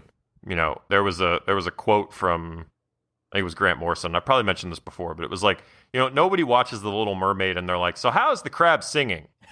Like, nobody questions that. Nobody is like, how is the fish singing? Nobody's stopping and going like, none of that makes any sense. But like with comic book movies, you do get the people that are suddenly like, well, who fills the air on the Batmobile's tires? Like, do they take that to a tire shop? Like, what's the deal? It's like, nobody fills the tires. They're not real tires. Like, nobody cares. Like, it's this weird, like, it's strange that like comic book movies really are one of the places where people get like strangely hung up on that. But I agree. It's very much like, I'm in for the ride at this point. I don't need to explain. I don't need to have it explained to me. I do love that Catwoman travels via backflip. Anytime she needs to cross along, she just backflips or backbridges her way across. And I'm not gonna, this is a family podcast. I'm not gonna get all gross or get horny on Maine or anything. But this movie had to be a sexual awakening for all genders, all sexual orientations. Wherever you are on any spectrum, there's something in this movie that is going to, if you saw it, as a young one, probably you learn something about yourself. Yeah, Catwoman and Batman in tight suits, and I don't know. I guess if you're a sewer perv, then you love the Penguin. I mean, like lumpy. Yeah, there's something for everybody. You're right. And if you like psychotic businnesmen, then you've got Christopher Walken. Yeah, exactly. We unfortunately probably a lot of people are attracted to sociopaths. Yeah. So we've got all bases are covered here. This is I am aroused by strange speaking patterns. The probably the most bizarre scene of the movie for me is whenever Catwoman and Penguin meet up in like his loft, right? Loft, yeah. And whenever he walks in, first of all, he says a line that I'm not going to repeat on the podcast, but you're just the cat I've been looking for. Uh-huh. And there are so many innuendos in this scene that, like, I definitely didn't get as a kid. Oh, yeah. Catwoman asks for ointment, and he goes to his nightstand. He's like, scented or unscented? And it's like, what are we doing here? He is, like, horny. He's horny as hell, and I did not realize it, thankfully, as a child. But it's like, he's nasty in every way. Like, he's so... And then, on top of the sexual tension... They try to eat each other's pets. Uh-huh. Like, she puts the bird in her mouth, and then he threatens to eat her literal cat. and then she releases the bird out of her mouth. And like, when that happened, I'm like, what am I watching? Like, genuinely, this is the villain team up scene, right? It's like, you hate Batman, I hate Batman, but like on top of that, there's all these other layers, and it ends with, God, Michelle Pfeiffer is so into the role. She says, maybe I'll just give myself a bath right here. And it's, it's supposed to be sexual, but she just starts licking her arms and rubbing it on her forehead like a cat. And it goes on for a good, 20 seconds. And then the scene ends. And it's one of those, what did I just watch? I'm glad it's in the movie. I mean, it adds to the weirdness of this movie, but God, what a bizarre scene. It's extremely weird. Like, watching that was so strange.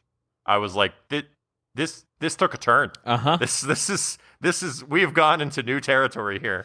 Yeah, and at the same time, it kind of feels like an Adam West style, like, punny scene. Like, all of the things that they're just doing, like an adult version of that, or like a little bit of a winky, like a sexual innuendo, but it's still campy. Like, if you had done that with, like, Burgess Meredith and Julie Newmar, it would have played very differently, but you could have, like, almost not changed any of that dialogue, and it would have played very similarly. And that's absolutely true. I agree.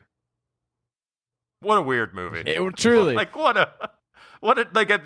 we've watched a couple of movies on the show where, like, the minute those credits hit, I was like, that was a weird movie. Like, Superman 3, Superman 4, like, these are movies where I finished watching them and I'm like, man, so weird. This is definitely up there with just, like, what's more impressive here is that how good it is it's so weird, but it all works. Like nothing feels like out of place. I don't disagree that there's probably one, like there's a big final Penguin moment at the end that kind of feels like we might have just added that on a little too much. It's the bit, because nothing really happens. Penguin makes like one last attempt and it blows up in his face. Yeah. And don't get me wrong, he says one of my favorite lines in the whole movie that I can't repeat on this podcast, but I'll do it anyway. You can censor it. He like pulls out an umbrella to try to get the last trick on Batman, and it's like the baby umbrella, and he's like, shit, I picked a cute one, and then he falls over and dies. I'm like, it's great, and it's like so, yeah. It's also like the world is lived in. Like he's self-aware, but it also doesn't feel like it pulls you out of it. It's just like, yeah, of course, some of them are not going to be the violent umbrellas. Yeah, pick the wrong one. I do love that line, but it was definitely like, because at that point, Catwoman has vanished, Shrek has been burned down to his bones. It feels like we're done, and then Penguin's like, one last shot, and then. Yeah, he does. Like I said, gives one of the best lines in the whole movie, though. So I can't fault it too much. There's definitely things I forget about this movie until I go back and watch. One of them is how much Christopher Walken is in the movie. I always think, he's kind of prominent in the beginning and then he drops out. But no, he's there throughout. He's a third villain, like we've said. Another thing I forgot is that they actually mentioned Vicky Vale by name a couple of times. I thought they kind of just, forgot about the past love interest. Let's move on. But she comes up a few times. My favorite reference to her is whenever Bruce calls out Alfred. He's like, security, you let Vicky Vale into the Batcave. I'm in there working. All of a sudden it's like, hey, Vicky, how's it going? Like, yeah, I mean, I feel like it's like got its own continuity that I wish continued. I know that there's a comic that came out recently, like a Batman 89, that I truly went to go. I was like, I'm going to buy this as an issue, and it was sold out at my comic book store. So I should go check in again, just do digital. But it seems very fun to continue this world. Well, and I hope the sold out is a good sign that it might get to keep going. So I'm into that too. So. Did either of you read the Batman 66 comic they put out? That was like in the Adam West style. I read some of those. There was one that was based off an old Harlan Ellison script for Two-Face. That's fun. Yes, and I read some of them. Yeah, so like that wasn't something I read ongoing, but like they did some stuff with it that I thought was really, really cool. And just the fact that existed at all. Growing up, I was definitely one of those kids that was like, the Adam West Batman's not Batman. That's not. And then like you hit this age where suddenly you go back and you rewatch it and suddenly you're like, oh, this just like anything else, this was the Batman of its time. And, it's not what I see as Batman now, but like I went back and rewatched it and I love it now. Like I love the Adam West Batman. I think it's genuinely... The tide has turned on it somewhat. Like it's genuinely more appreciated now than maybe was even 10 years ago. And like the fact that they got them to do a couple of animated movies at the end, I was really happy they got them to do that because I'm like, it's a bummer they waited so long. Because I'm like, you guys could have been doing these for 20 years. Yeah. You could have given me so many more stories with those characters. But I do love when they finally give a chance to that. So Batman 66, I'm glad it got its due, but I mean, who knows? Who knows what Keaton coming back to the role is actually going to do? So we'll see. There's a lot of telltale signs in this movie that was made in 1992. Of course, how practical it is, lack of CG and everything. But at the top of that list has to be Batman plays a CD in his computer, and then he spins it like a record, and it makes scratching noises. Yeah. We just didn't understand that technology in 92. I love that his CD player has a bat symbol on it, too. Yes. Because that means somebody had to make that. Absolutely. Just the notion. It exists somewhere. The notion that all of Batman's stuff had to be like... that either means that Batman made it himself, which is still funny. It doesn't matter who made it. The scenario is still funny to me. He probably just orders a bunch of little Bat logo stickers and he places on everything. Like, this is mine. Puts them on everything. This is the Bat toothbrush. If we track these stickers, we might find out who Batman is. He sends them to 18 places on the planet just so nobody can trace it. I don't think Commissioner Gordon is competent enough to that detective work. No, not this version. He would call Batman to do that. Hey, Batman, find out who Batman is. Okay. It's that guy. The penguins are... The actual penguins are present throughout the movie, but they really take on a whole new level towards our climax when he plans on leveling Gotham City. They have missiles strapped to their back. I had that toy as a kid, and as Justin, Justin, you're a toy expert. I mean, was this a Happy Meal toy? Was this an official toy? Where did this come from? I mean, they definitely sold it as an action figure as well, right? Like, I think it was pack-in. I think so. Or maybe it was a separate toy. I don't know. I know a lot about the animated line. I had a few, like, this was like when I was so young that, like, I just remember the few that I had didn't have all of them. But I think I had like a Batman and a Batmobile. But I didn't have a Penguin, which I think it was just a repainted like Superpowers or Super whatever DC Superheroes toy that was like didn't look anything like Danny DeVito's Penguin. Yeah. Well, I had like an actual penguin with a missile on its back. No, yeah. You could launch the missile. And, you know, in the 70s, they had Boba Fett launching a missile. In early 90s, we had a penguin launching a missile. Just as big of a deal as a toy, yeah. I'm looking it up. I do remember the Happy Meal toys. I did have like the Penguin car that was like bright yellow, and it had like a spinning umbrella on the front. I think maybe it was sort of shaped like the duck, but I just remember the colors vividly. Oh, yeah. Whenever Shrek gets killed in that sewer, I mean, what a way to go. You know, kiss of death from Catwoman. And he gets electrified so much that when Batman goes and looks at him, he is like a charred skeleton with eyeballs. That image scared the hell out of me as a kid. Something about getting, even like Home Alone 2 when Marv gets electrocuted and you see a skeleton, like that stuff freaked me out as a kid. And they do it in Batman 89. I was going to say, Batman has the same guy that does the handshaker for. I love it. It's one of those things that you think is like possible as a kid. Oh, if I get electrocuted, I'm going to be a skeleton or I'm going to, be crispy. Yeah, I saw it happen to Ursula the Sea Witch, so it must be true. It must be. Eventually, your bones will survive the entire process. That's what I've learned. It doesn't matter what happens to you; your bones will survive it. I love the very last shot of the movie with the panning over Gotham skyline in '89, ended with Batman overlooking the city, and now we got the Bat logo, but Catwoman gets to stand tall. That coupled along with Bruce's last line of "Merry Christmas, Alfred, goodwill toward men and women." So progressive for 92. Yeah, nice little feminist message there at the end. He grew as a person. There's that longing Keaton has at the end, like for Catwoman, and I think, like I said, that's a trend throughout this whole movie. And I just, even at the end, like he thinks he sees Catwoman, so he has Alfred stop the car, and he goes and looks, and he sees the cat, and he takes the cat. All of that just, man, it again just made me mad that like you guys should have figured out something for Batman Forever. Like, just keep giving me Keaton and Michelle Pfeiffer. And I know Michelle Pfeiffer hasn't been like announced for The Flash, but I'm hoping they're just keeping that close to the vest. Like that, the chemistry they have in this movie, I'm just like, man, like it is so good. I wanted more of it. A minute the credits rolled, I was like, and this was the end. Well, until now. But I was like, maybe over in the MCU we can get the Vulture to team up with the original Wasp. Yeah, there we go. Yeah, and they do the exact same dialogue from their scene in Batman Returns, and everybody's like, what's going on? Mistletoe, it's summer. It's what's going on here? I mean, who knows? Vulture's basically Batman. He got wings and died. Sure. Cats eat wasps. I don't know. None of this works, but we're going to do it anyway. Yeah, we want to see it. Yeah, make it happen. During one of the fights in the street, we do get a Wilhelm scream when Batman throws someone over a ledge. Always welcome in my movies. It's a lot of fun.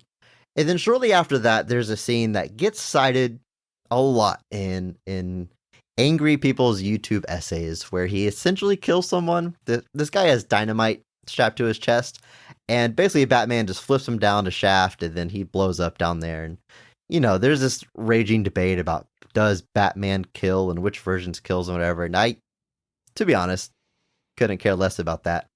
To me, this is just a example of Batman having a rule of play stupid games, win stupid prizes. You're going to come at me with dynamite strapped on your chest. If that dynamite blows you up, you did that. Like, that's your responsibility. There's a scene earlier where he straight up sets somebody on fire. Yeah. And it's similar where like the guy's spraying fire at him first. And Batman's just kind of like, he does that big thing where that's the scene where the Batmobile like turns around. Then he just like, literally, this dude, he like stops the Batmobile, lifts it up, spins it around, drops it down just to set this guy on fire. And I was like, just jump in the snow. You'll be fine. But I was just like, again, I'm like, you sprayed fire first. So Yeah. can you be that shocked? You just tried to pick a fight with a car that literally spits fire. Yeah, I think in a movie where I care about Batman as a character, I really want him to not kill like that. And it's just partially who I grew up on.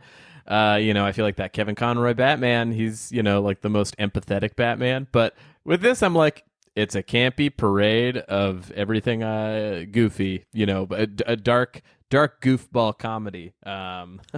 Yeah, like, do I want Batman to like slice someone's throat with a batarang? That would be a little much. But like, in the heat of battle, if people get hurt, I don't know. Yeah. I'm not watching it with such a discerning eye that I'm gonna try to figure all that out. Right. Yeah, I'm not too worried about it in this one. But yeah. Is there anything else in this before we wrap it up? Do plugs and everything? Is there any other scenes you guys want to jump to or highlight? The whole thing. Watch the whole thing. Yeah. It's a lot of fun, especially in this holiday season. Yeah, I love it as a Christmas movie. I love it as a holiday movie. I wrote down this joke that I didn't remember, so this is the opportunity to repeat what felt like a very Simpsons joke in Batman Returns. It's after like the Penguin is like kind of announced as mayor, and you just hear these two like extras, and he's like a frog who became a prince. Now he's more like a penguin. It's like a very Lenny and Carl moment, but it's like two Gotham like socialites, and it's so funny. So that's my last thing that I wanted to mention.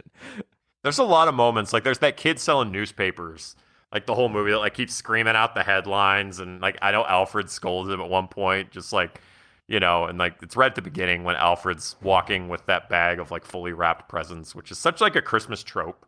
But I run into so few people that actually like buy fully wrapped presents at the store. Like it's so, yeah, it's expensive. Like it's Come always on. like, that's how you know it's Christmas. They're carrying bright colored bags full of wrapped presents. But yeah, it's like, throughout this whole movie, there's that like same newspaper guy that just like recurs selling newspapers to people as the updates change.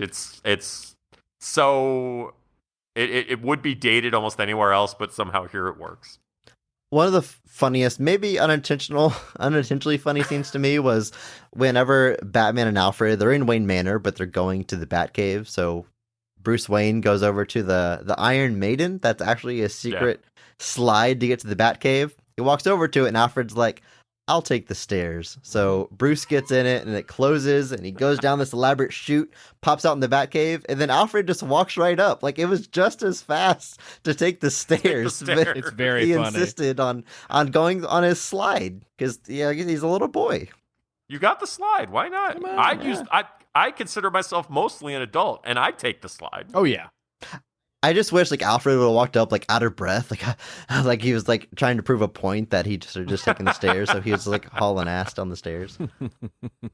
I think that does it for Batman Returns talk. What a movie! What a weird movie! What a Tim Burton movie! I love it. It is we're all decided it is a Christmas movie. Yeah, there's not a big debate about this. It takes place during Christmas. It's okay to watch for the holidays. Yes. I think so, yeah. It's not a Die Hard situation where it's eternally like debated. The Die Hard debate is so tired to me. If you get enjoyment watching Die Hard at Christmas, just do it. You don't need the internet to tell you it's okay. Watch your movie. You want to watch Christmas Vacation in July? Nobody's stopping you, folks. Go after the thing that gives you joy and do it. Just watch it. You don't need to tell the rest of us that you watched it at Christmas, or you don't need to pick a fight. Find your joy, people. Do it.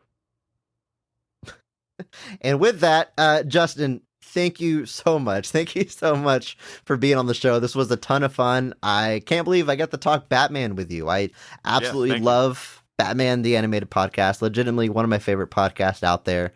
It was a privilege to have you on our show. Thank you so much. And please tell the people listening where they can find you. If they just want more Justin Michael in their life, where should they be looking? Oh, man. Well, first of all, thank you for having me. This was like just a true treat. You guys have such a great podcast. And it was thank you. It was a joy to talk Batman Returns with two people who enjoyed it in the same way that I do, which you can enjoy it however you want. Find your joy. But I agree. I had a blast. So if you want to hear more of me talking into a microphone, you can find me on Batman the Animated Podcast at BTAS Podcast. No new episodes, but there's I don't know, like 75 or so episodes for you to get through if you've never heard it. It's a great binge, too. You can just one after another, especially the more familiar you are with the episodes, the more you're probably going to get out of it. But even if not, I mean, you're interviewing creators and writers and voice actors on the show. There's truly something great in every episode. It was a real treat. And now I do a comedy podcast. It's an improv comedy podcast called Nature Talks to Itself. The first podcast by nature for anybody. I play a talking geode. The other host is a tiny crunchy leaf named a tiny crunchy leaf. And we have comedians playing different parts of nature, from like Nicole Byer to Darcy Carden. A lot of like fun folks from TV and movies and stuff. Very cool. Yeah. So that's Nature Talks Pod. And I don't know, otherwise watch Infinity Train. It's a show I wrote on. It's on HBO Max now, but you can find it anywhere. It's there's I got to try to inject some of my love of Batman into parts of episodes of that. Nice. Yeah. Awesome. And check the show notes, check the episode description. I will have links to everywhere you can find Justin and Michael. I gotta support anyone that has two first names as a Christopher Logan. Not everyone. The Andrew Williams of the world just don't understand our plight. Did you get called Michael, like unironically? People not trying to call you by your last name? It's like usually when I try to, like, when I order something and they're like, last name, and I'm like, Michael, they're like, no, your last name. And I'm like, oh, okay. Well, I got it. That is my last name. I think, Andrew, maybe just take the S off of your last name, and then we can kind of all be in the same boat. No, my plight was always being last alphabetically. Yes. That was my plight. So I'll keep to mine. You guys stay to yours. We'll keep it apart. Yeah, we'll have our own combine. trauma and become rogues later. We are podcasting with positivity.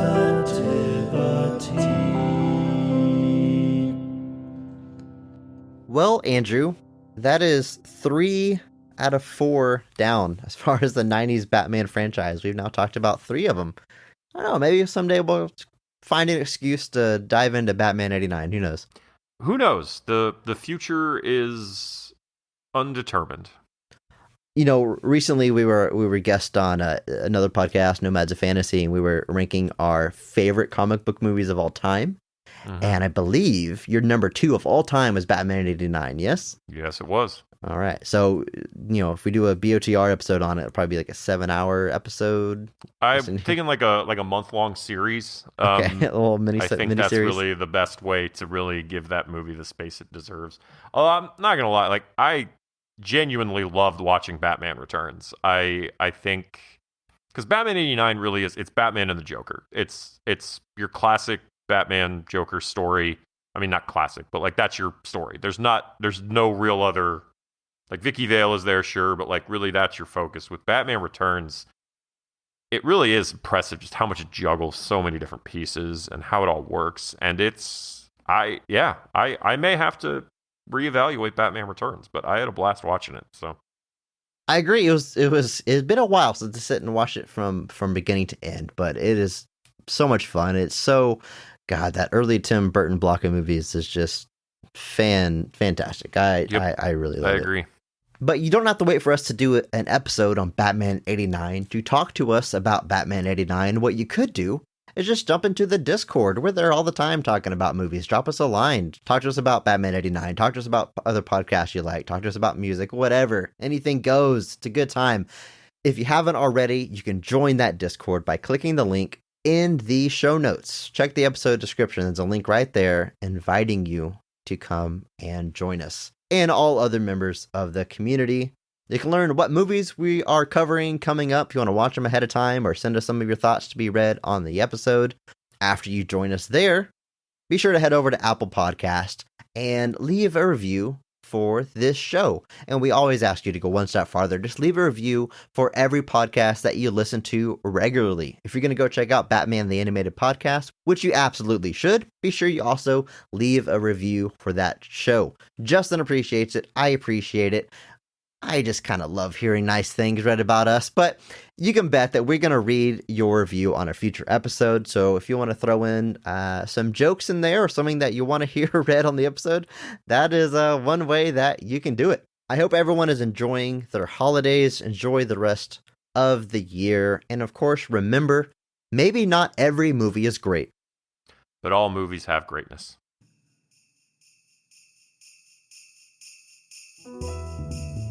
Thank you to Mark Benavides for singing our theme song. Follow him on Instagram at NotThatMarkAnthony. Thanks to Mitch of Depressed to Impress for the music. Check him out on YouTube and twitch.tv. Thanks again to Justin Michael for being a guest on this episode. Be sure to check out his show. Check the episode description for a link.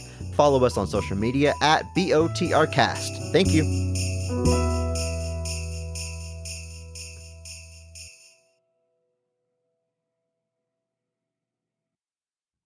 I guess I should ask you before I embarrass myself some more. Wilhelm scream? Wilhelm scream? Hey. I apparently say it wrong every time. Wilhelm?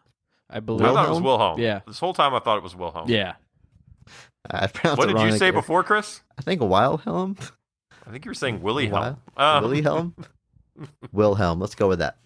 I just never correct you ever unless you say two actors look alike. Yeah, Kurt Russell and who do I confuse him with? You don't even remember Jeff now. Bridges. Kurt Russell and Jeff Bridges are the same person. No, You can't they give it are to me otherwise. not. I could see blurring them in your brain for sure. There's, My God. My God. All right, let me jump into the scene here. There's a lot of like Super Mario Bros. Movie situations where it's like, what's your name? Michael. No, your last name, Michael. Michael? It's like, no. No. Not a Mario situation. All right, that's it. I'll probably cut it off before my dumb Mario joke at the end there, but Keep it was it. a lot of fun. It'll be post credits. If you're still listening to this episode, thank you. You can stop now. Yes.